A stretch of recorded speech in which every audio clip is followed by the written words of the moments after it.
On everybody, this is Economic News Insights, and today we're going to talk about 5 stocks that I've been accumulating over the last month. You guys have asked me what it is that I've been buying, what I would suggest you guys buy. Some people message me personally asking me this information. That's why this video is coming about. One thing I want to say is this is not professional financial advice. You always need to do your own research before actually stepping into any of these positions. Okay, so this is my opinion on what I'm doing, and that's why I'm sharing it with you. So let's get into it. The first thing I want to show you is this is my tracker list right now. You guys can pause the video, zoom in, screenshot it, do whatever you want. These stocks right here are my main core portfolio, but I want to show you guys the stocks that I'm actually accumulating right now. So the most recent purchase that I made was in Google here recently. I did buy Google on the dip around right here. That was around early May when it went down to around 152, 155. I did buy Alphabet, which is Goog, G-O-O-G, that's the ticker. It was previously trading around 202. So anytime you can get into a stock like Google on a dip, on a decline like that, I would say it's an opportunity, So I've got at least a year that I want to hold Google, maybe longer. We'll just see how the market, everything's very flexible right now. I would expect a lot of volatility possibly within the next 90 days. You could wait and see if you can get it lower, but it is what it is. We don't know where the market's going because there's no official trade deals other than what we just saw in the Middle East. Lots of money going to pour in from the Middle East, Saudi Arabia, UAE, and Qatar. But we're still waiting on that China deal. Hopefully Trump can go out there to China, to Beijing, cut a deal, and then everyone's going to be satisfied. And then there's no real reason for the markets to do anything but continue the V-shaped recovery. So Google, G-O-O-G, or you could buy Google, G-O-O-G-L. It just depends on if you want Sergey Brin's or Larry Page's version of Google because it's split. Next up, we're going to talk about Tesla. So Tesla is getting a lot of news lately. If you look on the last year, Tesla was trading at around $484. Right now it's trading at $349. That's about a 20 to 25% sale price from previous all-time highs. We've got Kathy Wood saying she thinks Tesla's going to 2,300. We did a full video on Tesla recently, but I think that accumulating Tesla, right now personally, I feel like I need to get more Tesla. Just because they've got the robo-taxis coming out, the robo-cabs as they call them. They've got the humanoid robot that they're getting ready to deploy, Optimus. I mean, they're more than just an electric car company. And Elon Musk, the guy's got his hands on so much. He's got SpaceX, which is a privately held company that owns Starlink. They also launch rockets into space doing things for the government. You've got OpenAI, or XAI, I should say, not OpenAI, XAI. He owns X, which is formerly known as Twitter. He's got a lot going on for him. He's previously with Solar City. He's got Neuralink. He's got the Boring Company. The guy's got a lot going on, and it all kind of benefits Tesla. So when you got someone with that much capacity, that much power, doing everything that's relevant to the futuristic economy, it's worth paying attention to, isn't it? So Tesla is one way to get access to that. And, being that it's on a dip like that, I feel like I don't have enough. So I have to put that in there. I would say Google's a more safe play than Tesla. Tesla's more of a big opportunity if it pans out, right? But again, always do your own research. Another one that I recently did a full video on was AMD, Advanced Micro Devices. The play here is hoping that it pans out, becomes something similar to what you would see with, say, NVIDIA. It was previously trading at $188 a share, currently trading at $117. This one's about 30% on sale. I was buying it down here around the 90s, $90 a share. And I wish I would have bought more because it went up to 117. But this is a really strong stock. By the way, I'm going to give you guys some bonus after this, some wild card plays for you to add to your list. Another one that's similar to this that is not on this list is Palantir.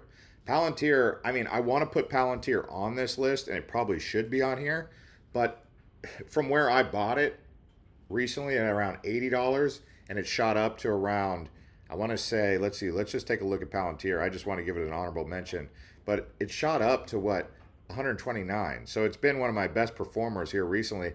I don't think it's done growing, but it's not on this list officially, although it could be. You get what I'm saying? So Palantir, AMD, both some strong plays that could be on there. The next one that I did buy recently is Win. So as you guys know, I work in the travel space. Win is doing a lot of big things. I bought Win down here around early May. It's around $80. It's up to 96. Got a market cap of around 10 billion. They're building a huge new resort in Abu Dhabi, bringing casino gaming to the Middle East, which is going to be huge. I mean, Win's going to be putting themselves on the map in the Middle East, and the Middle East is going to be getting introduced to Vegas style, Macau style. I mean, you guys have seen what Win did in Vegas. You saw what it did in Macau. Now it's coming to the Middle East. So Win is on the up and up. We'll see what ends up happening. This one I'm not as confident in, but if it does end up rocking and rolling, kind of similar to what we saw with Marriott, you know, this could be a wild card play. This is something that I took out of position, a couple $1,000s. We'll see what ends up happening with it. It's more of a wild card play, but it does have some upside. Always do your own research. The other project that I did also step into was the Honest Company. Now this one's a real low market cap. I got this off another YouTuber. He was sharing some financial numbers. He was saying that, you know, these guys kind of remind him of Procter and Gamble, and they got really good balance sheets. Their numbers are really strong. It's called the Honest Company. The YouTuber, I believe his name is not, it's not the Honest Investor. It's like I forgot his channel's name, but he recommended it. I looked into it, and I made an investment based off of the fact that you have previous all-time, or a previous high. Let's see where the previous high, oh, right here, was around $17, but in the recent term, it was around $8.29. Wish I could remember that guy's YouTube channel. It's something Honest, Generous Investor or something like that. But he has a platform called 1000X. It's a tool that you can use. So as you can see, we're all kind of like getting into it. But that one's based off of the numbers that he was presenting. It's traded as low as $1.43. So take that into consideration. This one's definitely a low cap, 607 million. It's not even in the billions. So this thing probably has a lot of opportunity to the upside, but it also has some downside potential. So far, since I've stepped in, it's been up, but I didn't want to get too aggressive with this thing. This is more of something that I stepped into very slowly, and I look at it like, hey, if I can turn $3,000 into something, I don't know, 4 or 5x, this is kind of what I was looking for, something that could 4 or 5x with low downside, but not. It's like I could put a little bit in and possibly grow it, because after I've got my core positions in place, I wasn't really looking for any more core positions. Like I've already got Google, I've already got the ETFs that I need. Speaking of that, this is the last one on the list. It's the Vanguard S&P 500 ETF. Now, this is a very conservative play, but it does have upside. I recently bought this one. Let me just go to the year to date. I bought it at 512 the first time, around early April, and then I bought it again very aggressively around April 7th, and it's gone up about 20% since then. Like, let's just see. It's gone up quite a bit.